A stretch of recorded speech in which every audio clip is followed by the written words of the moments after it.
the council's main, we've got 7 core goals. So I'll share my screen, and if we go here, everybody see? Yeah. Yep. So number 1 for us is to optimise housing units to meet the shortage. Number 2 is to design a scheme that benefits the local community. Number 3 is to provide a community use facility in accordance with a local plan policy. Number 4 is ensure the development is viable. Number 5 is start on site to secure GLA funding. Number 6, any scheme must secure in principle support from RBKC planning department before we submit our planning application. And number 7 is the scheme must comply with all legislation and regulations. Okay. And if we go on to CoMMET's core priorities, I don't know, James, do you want to talk through the first point, or do you want to just go straight to number 2 and your core priorities? I guess can you hear me okay? Just checking out these teams and what. Yeah.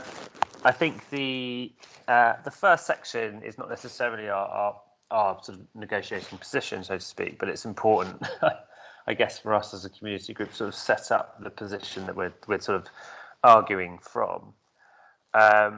I think it's important that this is sort of talked through. I don't think it needs to be explicitly read out unless anyone here would like me to read it out. I think 1.4 is quite important. There was a lot of discussion. Sorry, can I just jump in and make just before we we hadn't talked about this, but are we recording these and are they being published in the same way as the steering group meetings? That's the plan. So Alex is recording now. Yep, I'm recording right now. And everyone's okay, are they, with this being a public meeting? I'm certainly am, but I just wanted to check. Yeah. If anyone isn't, could they let me know now? Silence is golden. Good. Yeah. Good. Well, at least Linux is going to be advertised to the broader RBKC YouTube viewership, which is quite exciting. I'm all for that. Millions of users. Okay, so yeah, I think 1.4 is quite important. Like we wholly support the sort of design-led approach, but I think it needs to be engaged with sort of wholeheartedly and fully, which is quite important when we talk about optimization. I think, you know, CoMMET has sort of tried to also define what it sees as a sustainable development, being a balance between something that's equitable, bearable for the community, and viable. We also believe that any development should be viable too.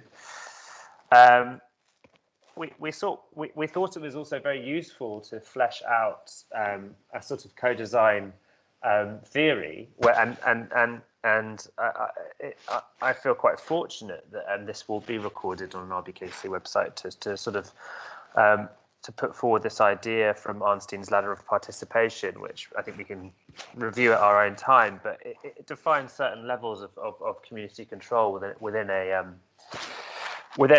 any kind of development. And I think, you know, this is the first step to quite an important space of sort of delegated powers or citizen control, where, you know, we're hopefully through this process going to be sort of negotiating and partnering with RBKC and How Pumpkins and etc. to really push the scheme forward to somewhere that's sort of mutually accessible to all. I think it's sort of it defines sort of 3 levels, being non-participation, tokenism, and citizen control. And I feel like we're at the threshold between tokenism and citizen control here. So it's really exciting position to be in. Yeah, and I think what's really important also to contextualize all of our work in, I think, is the fact that this has all happened in the midst of a deep, deep pandemic, which has both changed many of our worldviews as regards public space, but also placed a lot of pressure upon the way this really important scheme has been consulted upon and so forth. And I think this project, being the consultative phase of this project, will be somewhat of a failure, I think, on all of our parts if we do not try our utmost to make sure that the word gets out about it and the development of it through co-design processes to as many people as we can. And I think we should, as we emerge from the pandemic and things seem to be improving and becoming sunnier too, we must work together to try and make sure we reach as many people as possible through our channels and through your channels, etc. 1.8. So, our core priorities. We've kept it to a page, but we lack the brevity of the Royal Borough of Kensington and Chelsea. I apologise for that. But our core priorities are thus. And you know, just as a precursor to this, it feels like, having read yours and reading ours, that at this stage they don't feel very incompatible. They actually all feel somewhat compatible, which is also quite exciting. Apart from maybe a few which we can debate after maybe we run through all of them, and then we can wheel back through. So social housing should be maximised, subject to the conditions outlined below. Scale. Deliver a maximum of 4 to 6 stories in the western part of the estate and 2 to 4 stories for buildings adjacent to the Cheltenham estate terraced houses on Edenham Way, as advised by the 2015 SPD. The iconic protected views of Trellick relate to its impact, largely seen both from nearby and from a distance in many directions. We recognise that these views and the heritage listing probably would not be prejudiced by lower lying developments on either the Old People's Home / Coat Park or the eastern or western parts of the site. Okay, the integration of the historic Cheltenham estate. 2.3. New housing should be carefully integrated within the historic Cheltenham estate. The eastern and western parts of the estate should not be divided either through the layout of new blocks or site strategies. Views of Trellick from blocks C, D, and E, as well as from Goldbourne Road, and the many other important viewpoints, both near and far, should be protected, as is the case of iconic buildings elsewhere in London. Visual continuity should be maintained between blocks to protect the sense of a single unified whole. 2.4. Planning. Planning policy framework in its many forms. The London Plan, RBKC local plans, the Trellick Eden and planning brief, etc. Set the constraints for development on the site, and these should be followed. In the absence of an explicit contradiction between plans, the Trellick Eden and planning brief should be followed owing to its consultative nature and direct connection to the local area.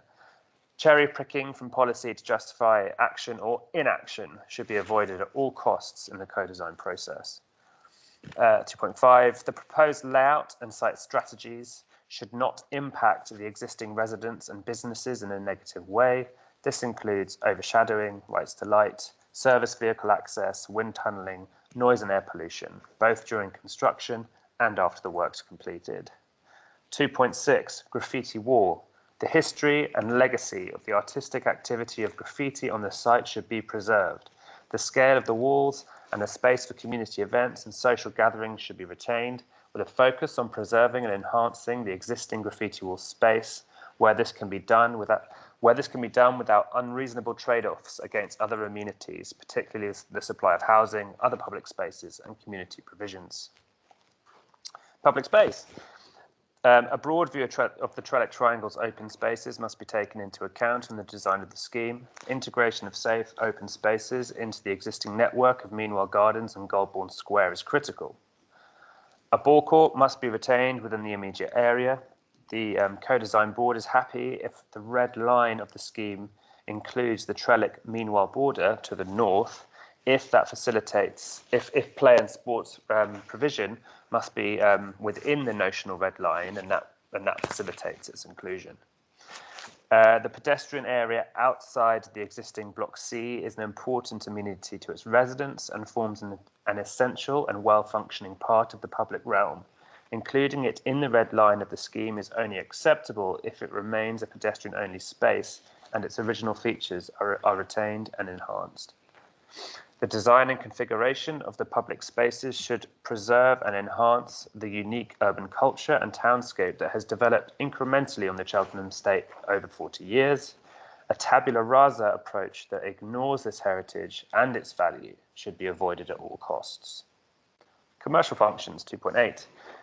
The commercial revenues that form part of the scheme should be included within the financial viability modelling. 2.9. Health provision. The provision of a health centre on site should be explored with local providers. The provision of adult social care on site should similarly be explored. The lessons of the COVID-19 pandemic are clear where housing and urban planning are concerned. Outside space, both private and public, and access to integrated, up-to-date, local healthcare is critical. Viability assessment. Scheme viability should be assessed based on financial break-even of this scheme only, with cost estimates and methodologies to be agreed by the CECCB, the Co-Design Board, and RBKC. The site should not be used as a bargaining chip for broader political aims, whilst railroading community voices in the process. I will go on mute. Okay, so I mean 2.1 is almost identical to ours, so it's not going to be an issue. 2.2, the scale. We have asked the architects, Hayworth Tompkins, to look at reducing heights of buildings, and we've discussed previously with CoMMET during the steering groups in depth about massing on this scheme, on this site. At the moment, I don't think we're in a position where we can say, yes, we can do this. Simply because if we have smaller buildings, they will need to be wider and they will take up all of the open space, which is what we would like there to be. And I think that's one of your other core priorities, is to have landscaped and open space. So on this point, I'm going to take this away and discuss internally, and then I think we need to come back to you and outline the council's position on this point. Patrick, I guess I suppose the crux of the issue on this is whether fixing a number of stories in your goals is a red line that can't be crossed, because it is completely fundamental. Like the second part of that line about talking about review and need to have regard to views and the listing and other developments is obviously a softer version of the wording, but the sort of first sentence is quite hard. So I know Patrick will have to go away and come back to it, but I suppose we're talking about, I know earlier in the document you sort of talk about having a fixed number of units not being a good way to start design. At the same time, having a fixed height works in the same way, and it actually restricts, say, if there's an equitable solution where actually a taller height does work because it does bring other benefits, it's kind of it puts a fix on it. So yeah, I thought I'd throw that out there. I wonder if you know, the idea of a design-led approach is to see if the architects can come up with a solution that works with all of our core priorities. So I suppose the first question to see if we can answer this is to see what the architects can come up with within our shared priorities, as it were, and then look at it from there, right? I think it's already been done. When we looked at the lorry park study, I think it made it very clear that in order to get the break-even point at the moment would require a tall building. Can I just say that if we're going for a design-led approach that is seeking to optimize the number of units on the site, then surely what we're trying to find out is what the optimal number of units is through clever design. And it's very clear from the SPD that the optimal number of units is not high-rise, is not a tall building, right? The wording of the SPD, which we've discussed numerous times now, it doesn't say that it's the maximum, does it? It says it should be at least. It says they should be clearly subservient to Block B of Trellick Tower, which is 7 stories. Okay. So look, and anyway, these are our priorities. Our priorities are to achieve the scale outlined in the SPD. So presumably the correct order of approach is to go, these are our priorities. Let's have a design-led approach to see if clever design can achieve that, or what clever design can achieve within those parameters, and then we see whether it's viable. Okay. Can I also add to that and just say, Patrick, I know your view, I think, is that exercise has already been done, but that was only looking at the coach park and not looking at the northwestern piece of the site that could clearly, is clearly a relaxation of the constraint of lorry park only. And so that opens up quite a few design possibilities that I think we haven't seen. Okay. Sarah, have you got any thoughts? I mean, well, I'm aware we haven't discussed together the coach park study. We obviously sent it over, and it was kind of, we haven't had that conversation. So that definitely is to kind of talk through those options, talk through those design strategies, and talk through the issues there. I'm wondering if we can. I think we have all discussed the coach park study, Sarah. What you haven't done. I haven't been part of the discussion. Sorry? I haven't been part. I mean, I know we presented them at that sixth group meeting, but. Okay, I agree. We haven't discussed them further than that, but what my point was, that what you haven't done is one that takes the whole of the site and works within the constraints to see what's possible. You were quite constrained in that study by the thing that, admittedly we had asked for, which was a coach park only design. I guess this comes back to trying to keep this discussion focused on the kind of shared goals and priorities. Is the structure of this document? There needs to be the council's priorities, the CoMMET priorities, that where there's not so we're clear that there's some where there are agreement, that the council is happy to take into account that there's, for instance, the second line of 2.2, that there's need to protect iconic views, but can't Patrick needs to go away and say whether they can commit to a fixed story height. But I suspect that's unrealistic, that we end up at the position where there's a difference between priorities for both parties and then agreed positions, because I think that's the only way to having the debate about what exercises we do isn't the purpose of this document. It's to set out the two parties' priorities, and then where there's agreed goals, as it were, to then frame discussion. Because we've had all these meetings and we're clear that this is your priority, but I think we just need to reflect the fact that the purpose of this is to agree a structure. But can I just suggest that if we can achieve financial viability and optimization within the constraints of the height that is outlined in 2.2, then the council and CoMMET are in agreement, right? So the first thing to do is to find out what we might be able to achieve within those constraints and whether that's financially viable and optimal.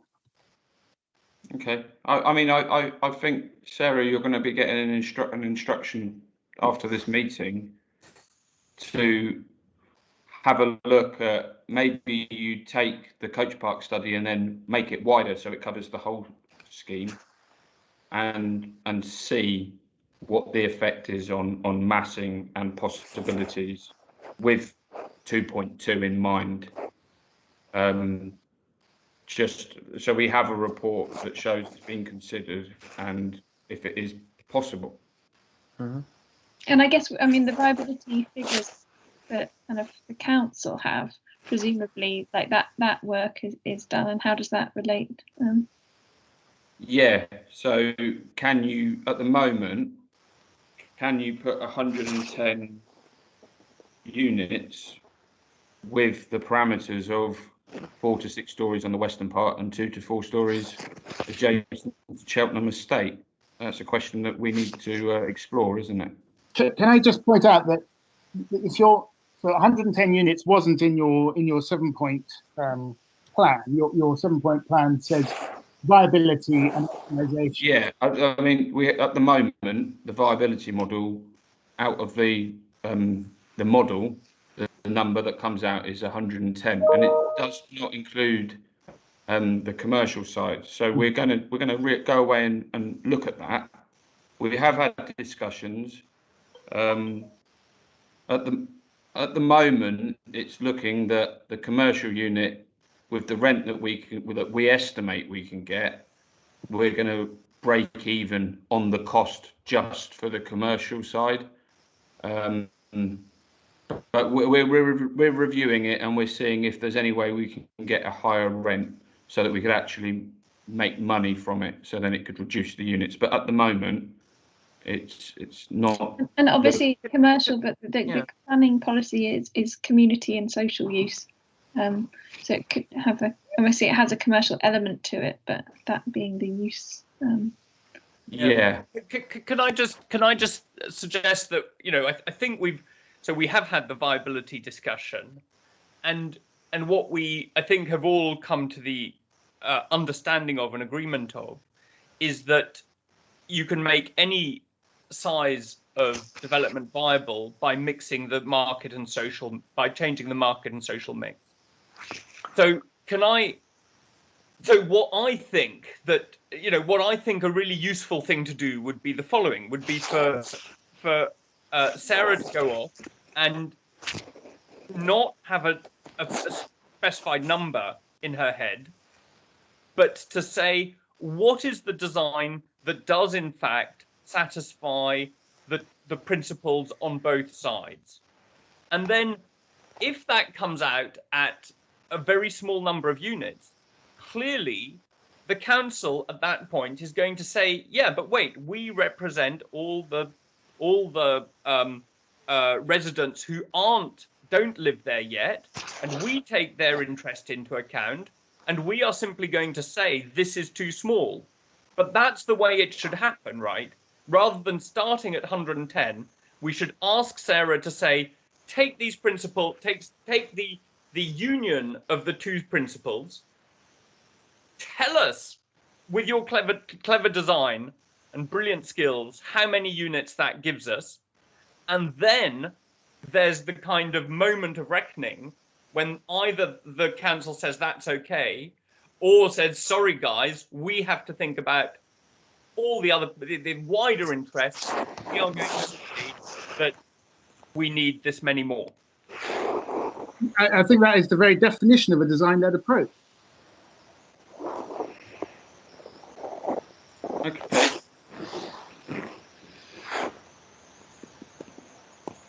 Let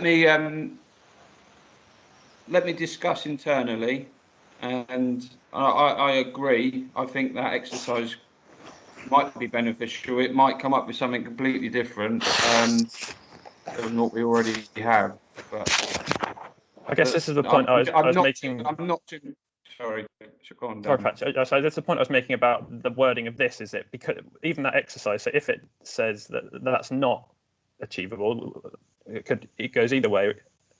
that it's above 6 stories does have to go. The fact that this document talks about deliver a maximum of 4 to 6 stories, I think this is just in terms of the wording of this document. Appreciate that that's the exercise that we're talking about following, but the wording of this document, if it's going to be maintained throughout as a reference point, needs to be more flexible to reflect that that's the process that this design-led approach will be going along. But Dan, I think what you know, we've got core priorities. You've got core priorities. What we're working towards is a new document, right? So, you know, I think that what you're talking about is when we, you know, what we think is the end of phase 1 is a document where we've had our disagreements. The disagreements are over, and we're all behind something, and that's what we're working towards. Okay. So you know, if we have to cut out the you know, if it ends up having to be 7 stories because the council says your priorities and our priorities are fundamentally incompatible, then that's something that we'll have to come to, you know, it'll either be that'll come to be a joint vision, or it won't. You know, if you end up saying, no, sorry, 17 stories is what it is, then it won't be a joint vision, right? But we're working towards that joint vision.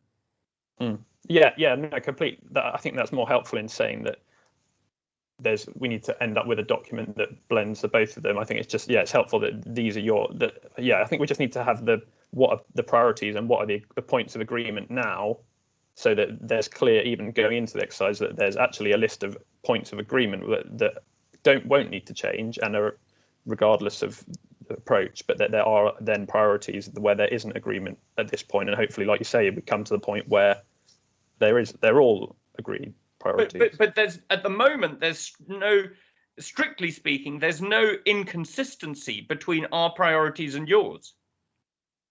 No, there isn't. No, but I suppose this is what I mean. Like, our priorities give scope for flexibility, and I guess that's all I'm getting at. It's not saying that ours are right and yours are wrong or anything along those. It's just a line. So if you're drawing a red line, then if we're then talking about the process as kind of James envisaged, that these are the guiding kind of aims, it then is, if you're going back and changing your priorities because the council's response is different, it's just kind of what I'm getting at. I suppose I think it's clear where both parties lie on this. I think Tony's point is we're working towards a place where we're all completely together on the same page, at which point, you know, a building starts going up. So I think, you know, we cross that bridge when we get to it, but what we're hoping to do is to see whether at the moment, but on the face of it, we don't have any inconsistency or contradictions in our aims, to see whether to test that, basically, to test that in a sort of honest and open-minded way. Okay. Go on to the 2.3. Integration of the historic Cheltenham estate. New housing should be carefully integrated within the historic Cheltenham estate. The eastern and western parts of the estate should not be divided either through the layout of the new blocks or site strategies. Should not be divided. I think this is comes back to maybe when Howard's something to do this new exercise of testing your core priorities and have a look and see if it is achievable or not. I think that comes back to the same thing. 2.4, planning policy framework in its many forms. The London Plan, RBKC local plan, and the Trellick Edenham planning brief and the other general RBKC policies set the constraints for development on the site, and these should be followed. In the absence of any explicit contradiction between plans, the Trellick Edenham planning brief should be followed, owing to its consultative nature and direct connection to the local area. Cherry picking from the policy to justify action or inaction should be avoided at all costs in the co-design process. Dan, I'm going to ask you if you've got any thoughts on this one. And I think we sent you, in response to the query spreadsheet, the kind of policy framework document. And I think obviously that sets out all the documents has to be covered. But I think the main issue, not issue, but the conflict with this paragraph is it's not the case where there's conflicts between some policy documents that say that the 2015 SPD takes precedent. As that sort of policy note said, the London plan and the local plan form the statutory development plan, and then other SPDs like the Eden Brief are material considerations alongside those. And obviously you talk about the consultative nature of the brief itself.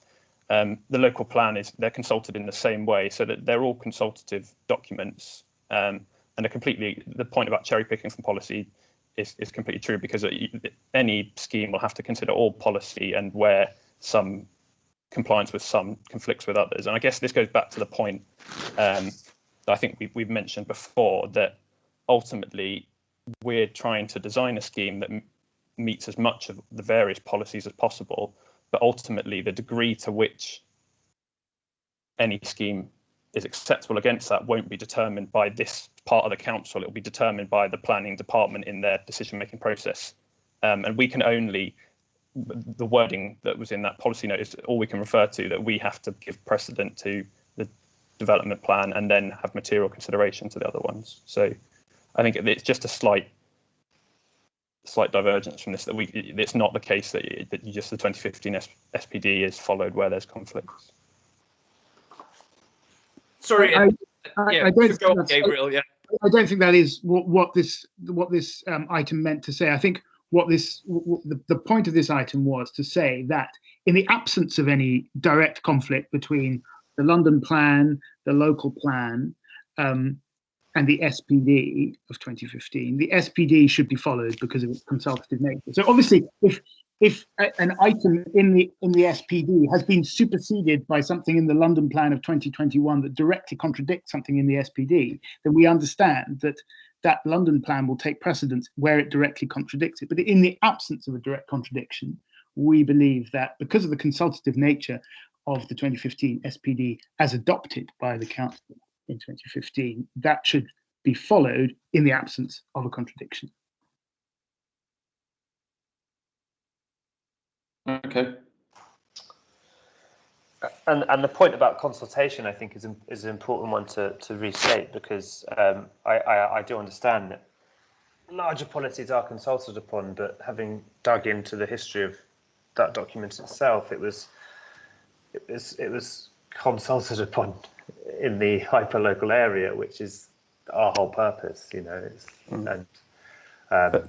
But then again, on the consultative point, we're talking about consultation held 6 years ago now. So even the work we're doing now is consulting different people, and they'll have different says. And if the council were to prepare a brief now, it would have to respond to the new policy documents. So I think this is the point that Gabriel was getting at, that you appreciate that there's some parts where this brief was prepared in a policy context of 6 years ago. Absolutely. And, you know, a climate emergency has been declared in the intervening years, which I'm sure will be superseded by lines within the London plan. So too has an even more pronounced health crisis, which has been talked about within that document, which I'm sure will be superseded by the London plan. So we are totally down with most fortunately Labour-led London plan policy being reflected in the London plan, because it's only going to work in the favour of a holistic, well thought through development, I think. But where the contradiction does not exist, I think it's important to think about the local SPDs, because, you know, that's what they're there for. Okay. 6.5, the proposed layout and site strategy should not impact the existing residents and businesses in a negative way. I mean, I think we can fully support that, including overshadowing, service vehicle access, wind tunnelling, and noise and air pollution. I think we can agree with that. During construction, I think that will need to be reviewed, so that might not be possible. There's going to be impact, isn't there, during construction, and overshadowing and rights of light again needs to be reviewed on our final scheme and how it impacts everybody. I I think just on those points, Patrick, I think we can probably cover this in, well, overshadowing it. There's lots of difference between rates to light and daylight sunlight overshadowing, because they're kind of two elements. Daylight sunlight and overshadowing is considered through the planning policies and process, but rights to light is a separate process. So in terms of that, it's probably just worth specifying that. Yeah, that's a good point, Dan. Okay, the graffiti wall, the history and legacy of the artistic activity of the graffiti wall on the site should be preserved. I think we would like to do that. The scale of the walls and the space for community events and social gatherings should be retained, with a focus of preserving and enhancing the existing graffiti wall space where this can be done without unreasonable trade-offs against other amenities, particularly the supply of social housing, other public spaces and community provisions.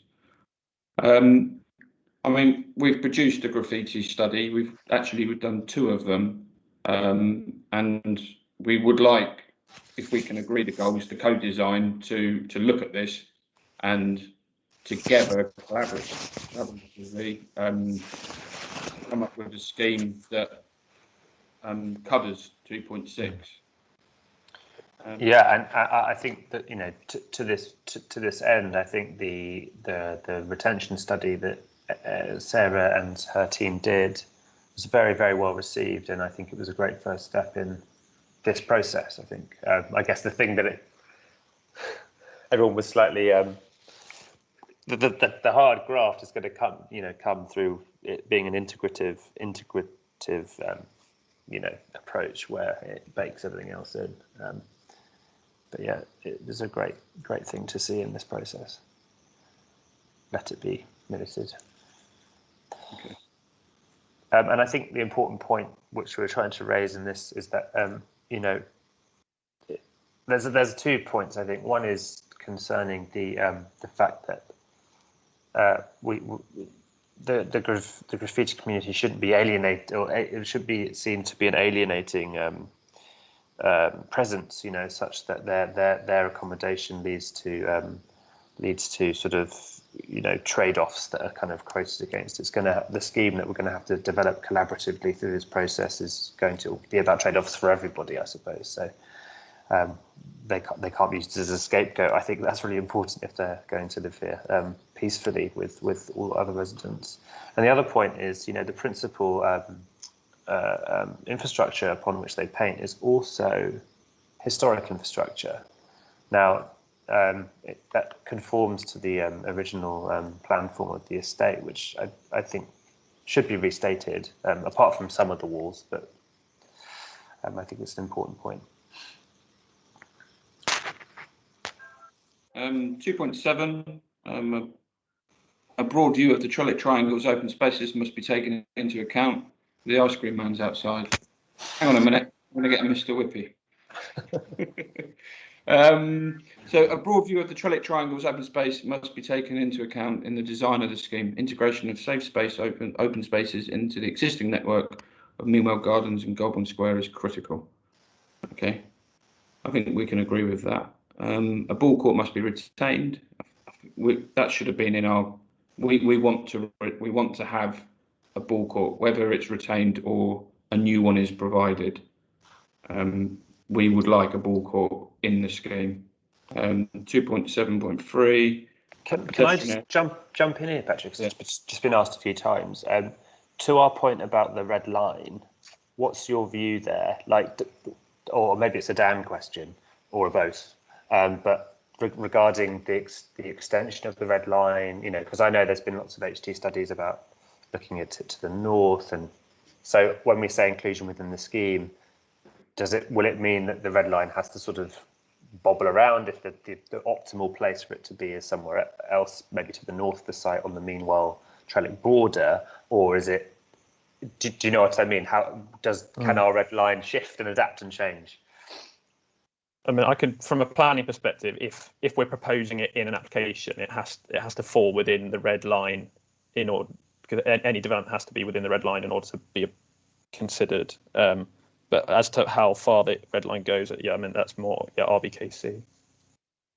Yeah, I mean, we're open for it to change, but We could also, if it was to fall outside the current red line, but we still wanted to provide a new ball court somewhere else, we would have to do a subsequent planning application, wouldn't we?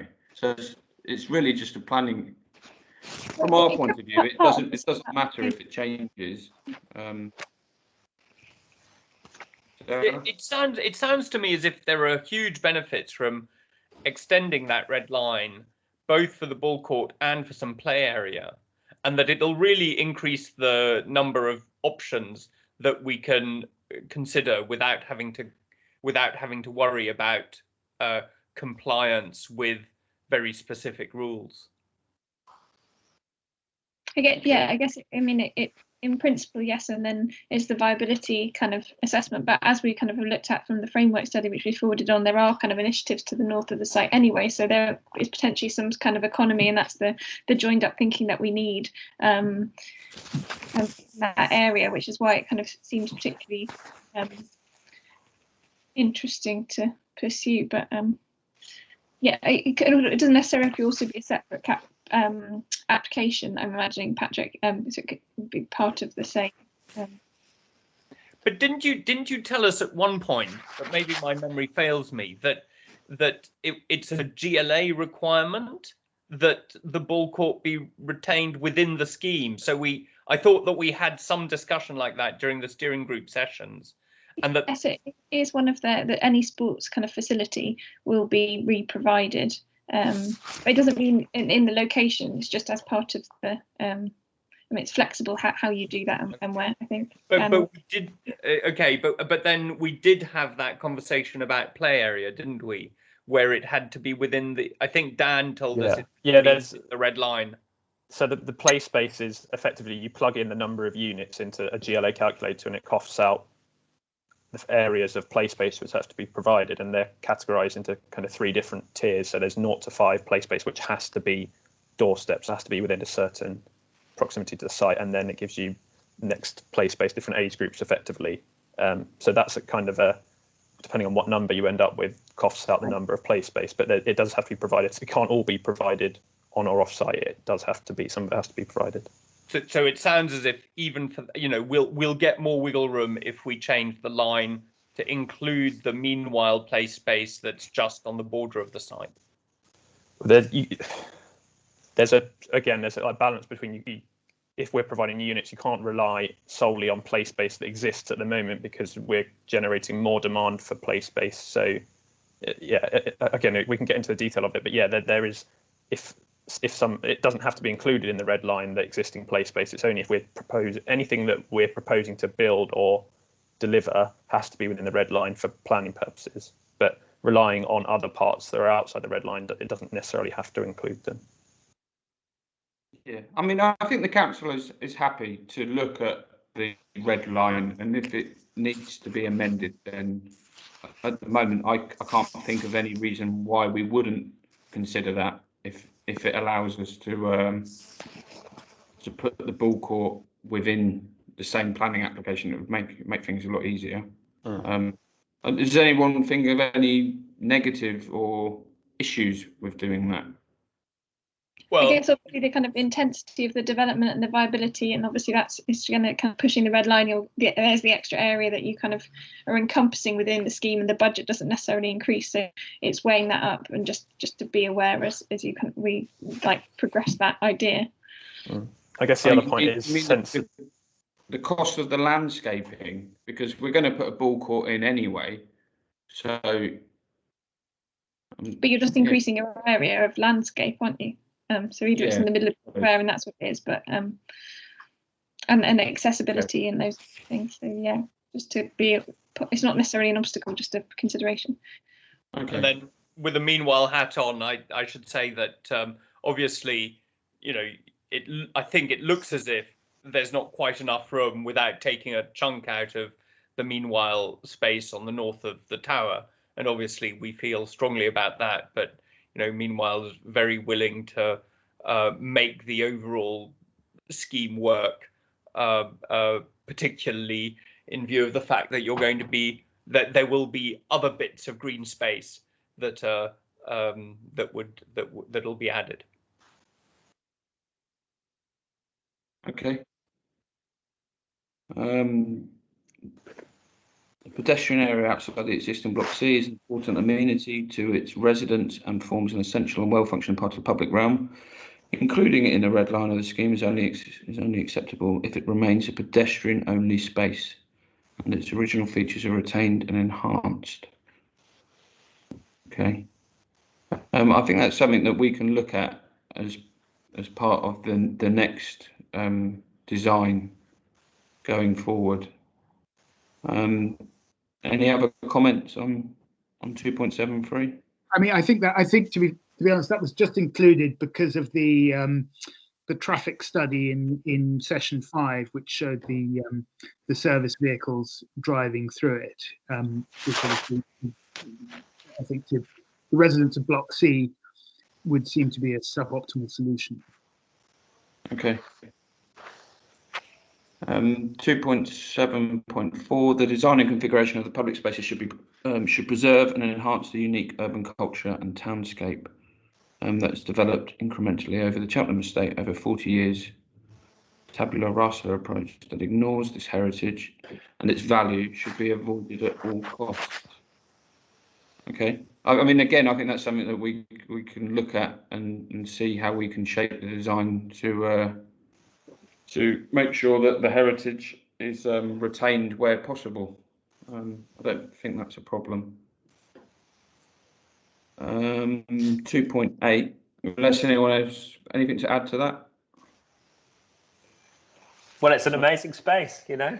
It's just so, you know, it would be sad if it just becomes like another anodyne London development, which I'm sure it won't because of the incredible team that you've put together to deliver it. But you know, it's unique and it's worth restating that because there's a value to it for all parties on this call. I think, you know, whether those values are different in terms of, but it is a highly valuable asset.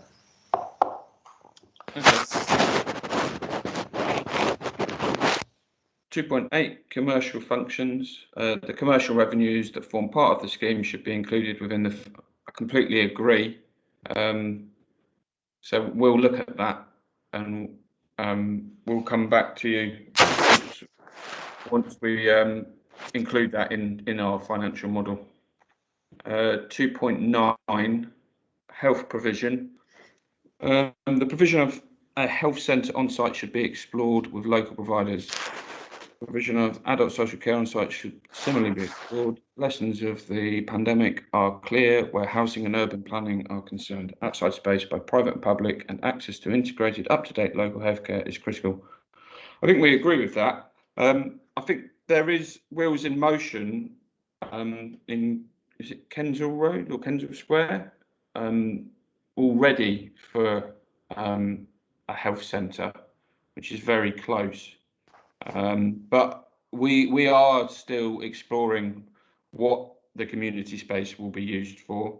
So I don't see 2.9. We can go along with that. I don't see there being any issue.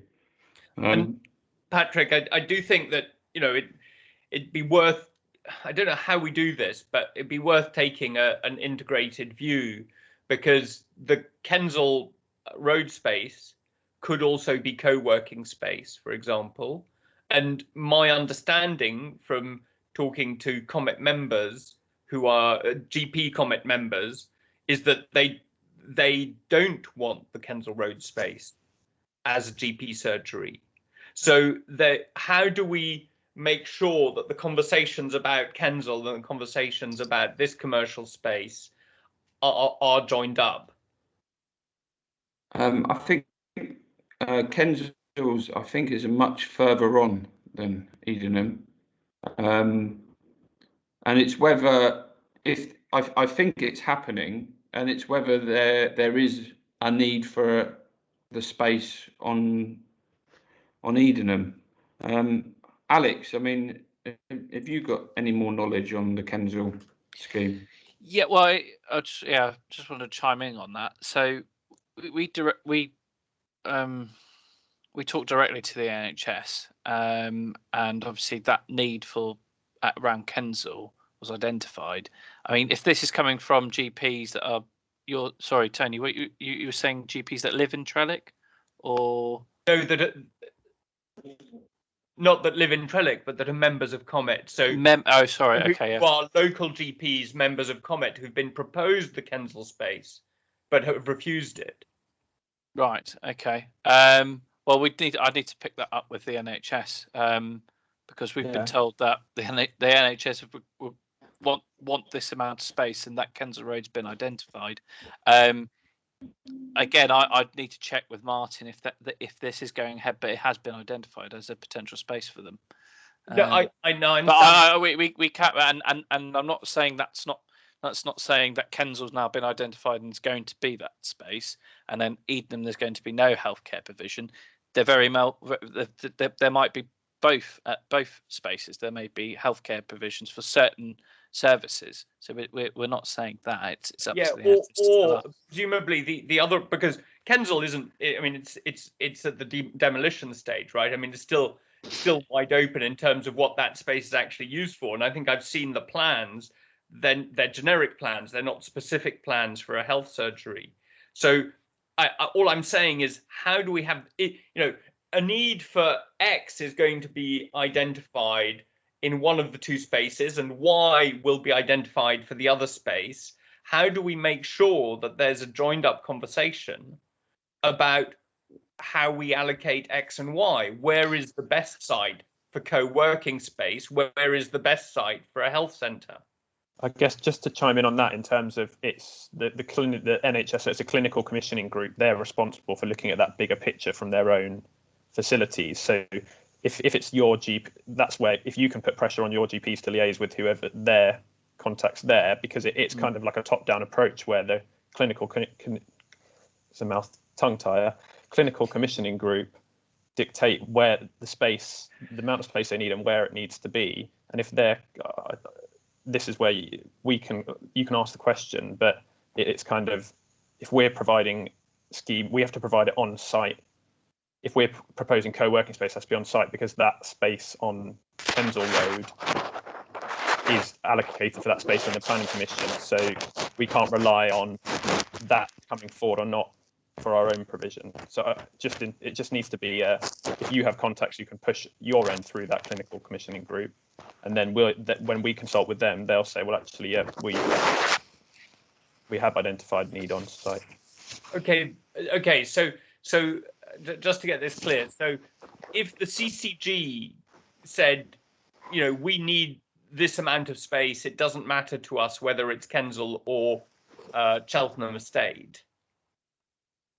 Let's say we get to that point, then how does the choice between the let's say co-working space, startup space, and the health surgery space, that's then a council decision, right? If the CCG says, it just needs, both sites are within a stone's throw of each other, it doesn't matter to us which of the two it is, we just need this number of square feet acceptable to our GPs, then how does the decision get made? I think someone would need to assess which one is most suitable, wouldn't they? And I think the NHS would they would let us know which site they would prefer. I'm sure they would, if we gave them an option. I'm not familiar with the background of Kensal, but speaking to Martin, he said that there might even have been like a pre-construction lease agreed, or that's what I was under the impression. I might be wrong. We have been talking to the NHS about our developments in that area. That includes the first stage stuff, so Kensal and all the others, including our projected delivery. So definitely at Edenham, because they have had interest along that road. As we know, we've got Golborne Road. I think you've got the GP along there. I mean, you've got the dental practice around by Bolby. This is all connected, and again, that goes back to our one public estate one public estate discussions that we're having. Yes, we have that discussion there, but like Dan said, yes, it has to also come from the GPs. I've not been told or been highlighted about the GPs not wanting that space at Kensal. So I'd need to check with Martin on that. But at the moment, I know that there's been that discussion about Kensal, and I know that we have highlighted that Edenham will be delivering a certain amount of space, and if they want to look into possibly taking up that space. Okay, that's interesting. You've alerted the CCG to the availability of that space. Yeah, we have said that Edenham is delivering will be delivering a certain amount of space. Obviously, we're going through this consultation phase at the moment to see how much space to assert. Definitely be sure that this amount of space will be delivered, and what that would be in terms of a NIA rather than a GIA. So, and then they make their assumption.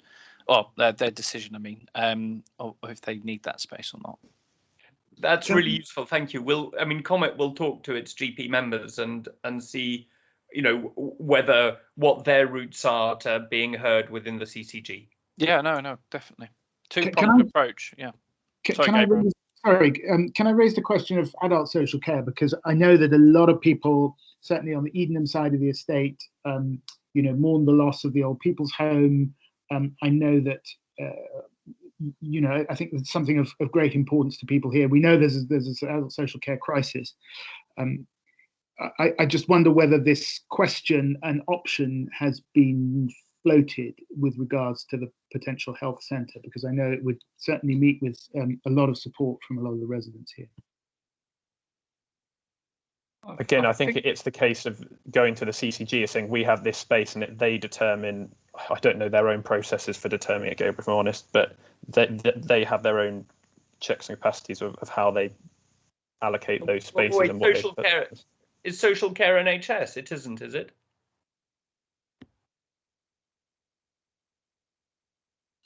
I don't think it is. I think that's the problem with with the current situation, right? It's a local authority responsibility, social care, NHS. We have a crisis in social care, which admittedly we don't have a solution for at the moment, even though the government does keep promising to tackle it.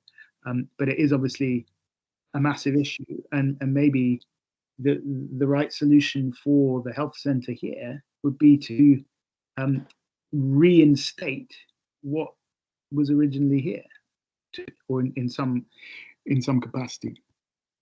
I think we've got the study underway at the moment, haven't we, about the use of that community facility, and I think they are approaching people within the council. My initial thought on that is just that I know that there's no funding, is there? It's every year they get less and less budget allocation from central government.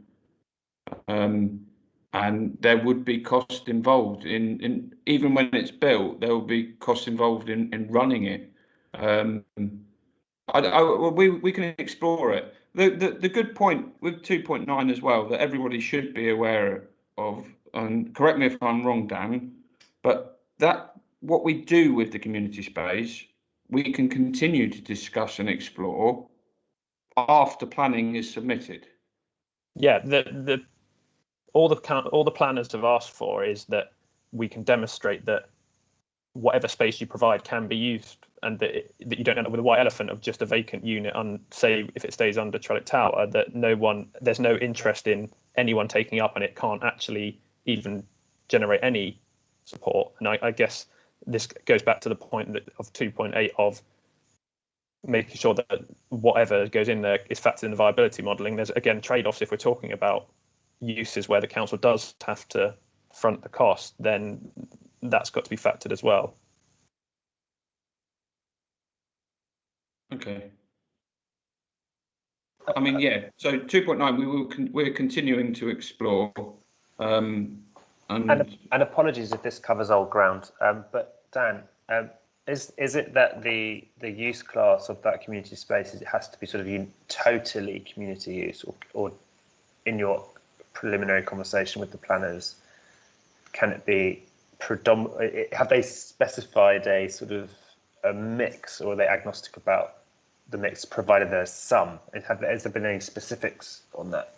There's been no. It's just been a social and or community use. There's no specificity about what fixed use class that would be. And in all likelihood, we would, unless a clear tenant is signed up and agreed, we would probably apply for a range of uses so that purposefully anyone could go in there. Say if the tenant emerges further down the line, that they're not beholden to the fixed use classes that we apply for now.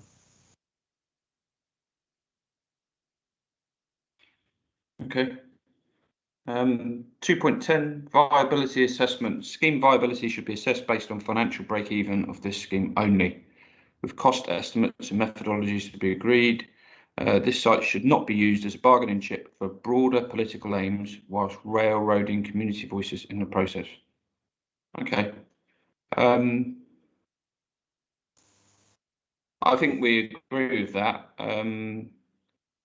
And just to chime in, any viability assessment so eventually we have to prepare a viability assessment that goes in with the application. The development management side of the council appoint their own independent viability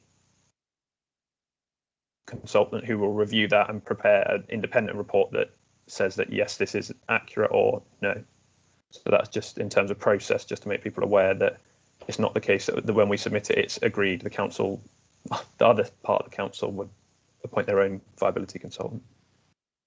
Yeah, I think that I mean, I'm sure the in terms of the getting to the end to what we've called phase one of the co-design, the really important thing of the viability assessment is that it should be the viability assessment that's used for the ground plan of for the basic agreement around the basic parameters. So what you mentioned, Dan, I think is way down the line from that. Okay, no, good. Thanks, clarifying.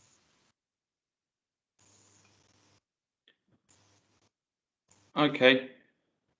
I think so. The next steps, I mean, the council, I need to discuss this internally, the document.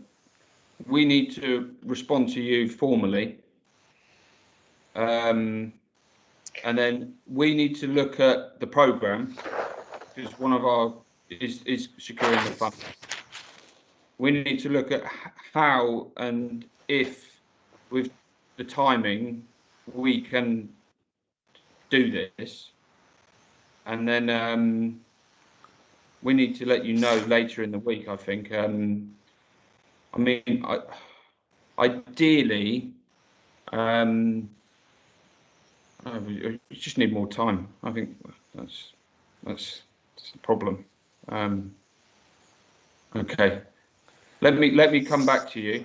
I'm going to look at the programme again and see how we can do it. Okay. Patrick, we've added some dates to our that table in our terms of. We've added some proposed dates to that, which might be ambitious, but we can share them. I think Okay. I think the critical piece is that we have time just to, as things develop, to have as I said at the beginning of the meeting, time to consult as broadly as possible, because hopefully it will become a bit easier in the coming few months, to do that. And I can't say enough that we should work together to try and, whatever scheme develops, to get it out as widely as possible in the community. And I think that Patrick would probably echo in that the council really want to get out we want to get out as soon as possible. As soon as those I think it's mid-May, isn't it? We really want to get out as soon as possible after that, again, to show that intent and willing that we've only been doing these conversations online because of restrictions, and the council are really keen to get out as soon as possible, even if the co-design discussions are going on behind the scenes, that we're at least consulting on elements where we can do as soon as possible, so that those discussions can also feed into the co-design process. Cool. I just want to also say, does any of the community represented here want to go through RBKCs line by line, or is it not worth it? Just for the sake of the recording, I don't know. I'll leave that to anyone. I mean, I would say that. Let me just get them up on my screen here. It seems to me that we've said this, but the really good thing about this is that, on the face of it, there aren't necessarily any conflicts, right, between what we want, which is really encouraging. I mean, you've got non-negotiable in brackets after points 3 and 4. I mean, in actual fact, they're all pretty much non-negotiable, right? Obviously, we've got to comply with legislation. Obviously, we have to secure support from the planning department. The timing is obviously still up to negotiation. Obviously, we need to optimize housing units because that's what it says in the London plan. I mean, the only thing that seems to me not non-negotiable is design a scheme that benefits the local community, which I'm sure we're all kind of agreed should be non-negotiable anyway. So, like, on the face of it, this is so positive, and I think, you know, a true kind of design-led approach would be we send off our brief to the architects now to say what can you do with all of these things put together, and then we come back with a number and we figure out if it's viable. I mean, it sounds actually really quite simple and very encouraging.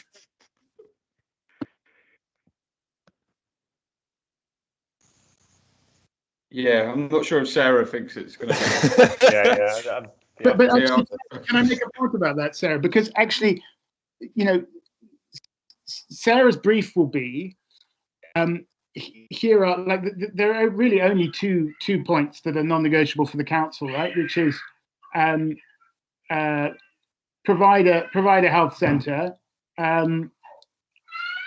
ensure the viable stuff is not the architect's concern, right? It's for the council to figure out how to make it viable, right? The designers are here to design a scheme. That's what we're leading off with. We're leading with design. It's design led. Here's the design. Here's what we can achieve within the constraints set by these two sets of core priorities, and then with the council sits down and with CoMMET and figures out if it's viable.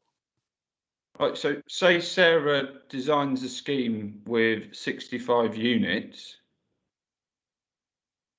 and those, if we make it all market rent, then it's viable.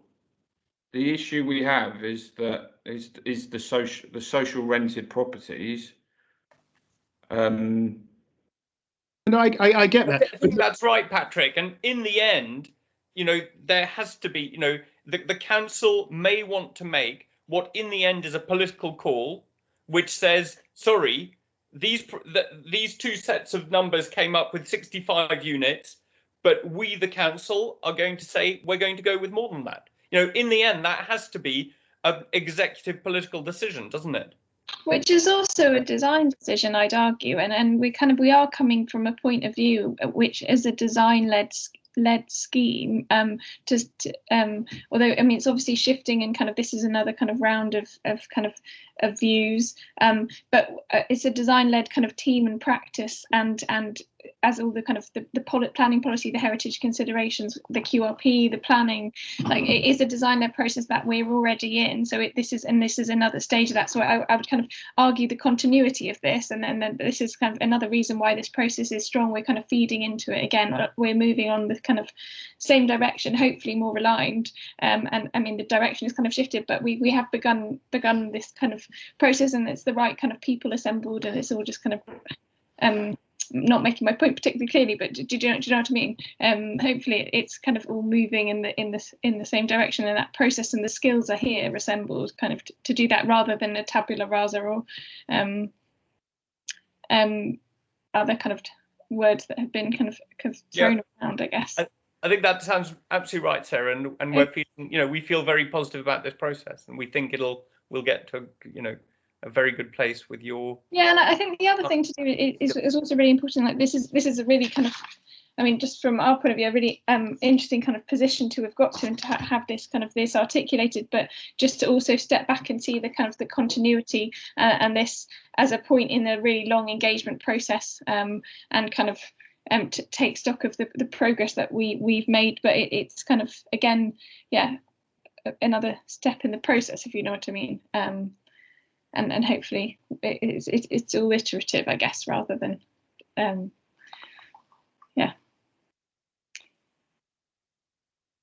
iterative, I'm afraid, means lots and lots of work on your part, but I think that's true. Yeah, I think the programme obviously is the most challenging one from our point of view, because from at the moment we're working to that worst case kind of scenario with the JLA funding date, and which means moving kind of particularly fast. And I think that is kind of in these kind of next kind of 3 weeks being absolutely kind of critical, and getting kind of, and I think the idea to get a wider consultation out as soon as possible is the right one, and what we need to kind of pursue, because I mean all these views in this forum is really great, but kind of taking advantage of hopefully a kind of restriction, like restrictions of being able to get out on site and into different kind of communities, that's so important, and that will further strengthen the design and the position that we're at the moment. Kind of we're slightly in danger of kind of talking about it within our own kind of chambers, and that's really important. So that's what we all need to work towards, and then ideally there's more flex in the programme that Patrick can use his negotiation skills to kind of achieve, but we can't kind of bank on that. And obviously everyone kind of the scheme needs to happen, and so we're working to those dates, and yeah, that's the biggest challenge really, I think, in the first instance.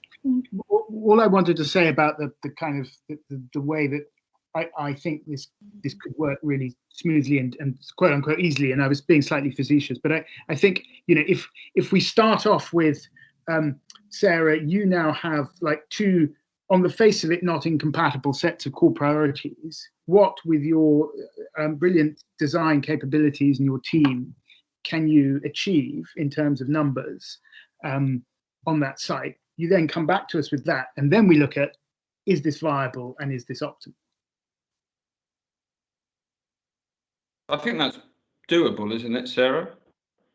Yeah, and I mean, obviously the Coach Park study, it's kind of like that's I mean, it's an example, it's a process, isn't it, of a, and you testing this, and then it's iterative, so it's taking that kind of principle and we're testing something else, and kind of it's more of a now we've got that banked, it's a hybrid, it's looking at kind of elements of the scheme and blocks kind of we've designed already and bringing them together, and if we can kind of obviously look beyond that Coach Park and see where that goes, so hopefully that step yeah, is definitely kind of achievable, and we'll kind of look at that. Obviously, I'll speak with Patrick about exactly how afterwards. But on Wednesday, Sarah, 5 p.m.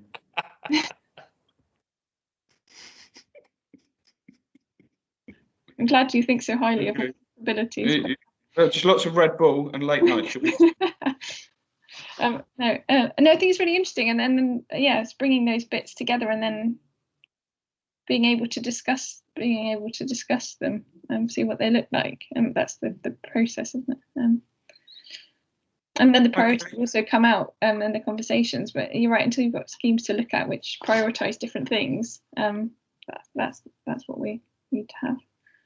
But personally, I think going through also designing the process, designing the consultation and these workshops, like how are we going to do this, that should happen together, and that should be kind of, we should consult on that, and how these workshops, and perhaps they're kind of quite quick, and obviously we need to work with everyone's capabilities and availability, and exactly how, whether it's kind of everyone, or is it kind of directly with James and he's kind of taking away immediate, and like, how are we going to do this, but I think to have that conversation together is also important. I mean, I imagine that from your point of view and from everyone's point of view, that if there's one person rather than half a dozen people who can input on those actual design conversations, and that one person happens to be an architect as well, that's probably beneficial for everyone, I should think. Yeah, I'm assuming no pressure, James. But also, just in terms of the wider consultation, getting out there. I mean, I think I don't know, Patrick, whether you can. Whether there's any unused space in the area at the moment, because James and Baghdad have suggested they'd actually quite like to be based in the Trellick Triangle for that period, and I think that would be a really powerful way of not making the consultation a single event, but just having them there as CoMMET, as being essentially people being able to walk in and talk about it and feed in their views, etc. So if there's we might be able to put them in the in along with the volunteers gardening at the factory site. But if you've got anywhere that's a little less off the beaten track, that'd be really great, I think. There is the meeting space in Block E, which obviously has not been used because of COVID, but it is there and available. We had consultation events there in 2015, I think. There's some nice basements at the bottom of Trollope Tower. You don't mind working in the dark, James and Magda, do you? Well, I think if the appropriate space should feel welcoming. But I think it's we've run some incredibly successful consultation events, with kids and stuff. And the moment we sort of have a space that isn't the purple nightmare of MS Teams or Zoom or whatever, it just becomes so much more integrative. And so any ears to the ground, we happily. If you've got some proposals like Gabriel suggested, then could you send them to me in an email, and I'll see. Yeah, and obviously being visible and kind of, something in Goulburn Square or something like that, where you need that presence, and that's kind of what. The best Iago and talks about throwing up a marquee. The boarded up shop, right, just next to the Trellick entrance. The one that used to be a GP surgery. Yes, I've asked Iago to look at that already. I don't know if he has yet. I guess the key thing is just minimising risks. I think if we can have some sort of open air one as well, I think that's probably beneficial as well. It's a bit more, it's less restrictive on numbers and people coming in now. But I think we liaise with Iago on that. Yeah. Getting carried away, was still in the semi. Dreaming of all standing at it. Forget that it's all fine. Anyway, we'll get there. Can I ask one other question, Patrick? That's about the previous feedback forms and stuff. When do we get to see the results of those on the now kind of abandoned? We've got the report. It's being circulated internally, but I should imagine the next week or so. Yes. It's been done. The first draft has been done. Right. So soon. Thank you. Okay. All right. Are there anything else that anybody would like to please? Did you say Wednesday, Patrick? You were setting up a next kind of conversation, or Wednesday? I'm not going to have that done by Wednesday, but as in terms of planning out this process and kind of this brief. I think by the end of the week we need a clear program for CoMMET and co-design, don't we? Yeah. So to that note, we can share something in the next 24 hours, and then maybe we can hash it out at the end of the week. Once you've had time to look at it. Again, we can start that, and you can bat it back. But Okay. I think it's also seeing this document as a kind of actually evolving as well. Like if we're is this kind of another point in which we're kind of starting, and who knows where it ends, and that is the kind of the point of it. What the kind of scheme looks like, and it might lead us somewhere kind of unexpected, but. Seeing the document and seeing the brief and the process in that way, I think would be helpful. Okay. And that's Dan's point about kind of not being prescriptive kind of in it about these targets, but then if it is going to be truly design led.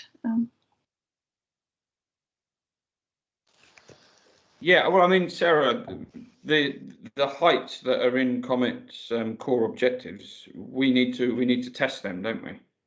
I would like you to have a look at that and see yes or no. I'll be honest, I'm not very optimistic. I don't see how it's going to happen with the 4 or 5 stories. But let's try. And we can do, maybe we've there's got enough something kind that I of haven't design schemes that we can do those kind of exercises, the numbers exercises quite quickly as well. So that's a good position to be in. Okay. Well, thanks very much, everyone. I'm just wondering, James, have you got a design up your sleeve that you've rolled up? I have. out of Have you? respect for John, I bet you have, out James. of total respect for Sarah and her team, I am not doing that. You've got a Sterling Prize winning architect on your team, and I am certainly not one of those. I'm just here to help. So, yeah. Oh, I thought you were just going to pull it out of your jacket then. The only thing I've done is measure the It was buildings so on easy site then. incorrectly, so I don't want to even. Okay. Not All right, to, thank not you to say thank that you my everyone practice for- isn't great, but I know my place, and it's. Thank you, everybody. I'm sure you do. Thank you very much, thanks a lot. everyone. Hey, great. Thanks. Bye. You too. Bye. Bye.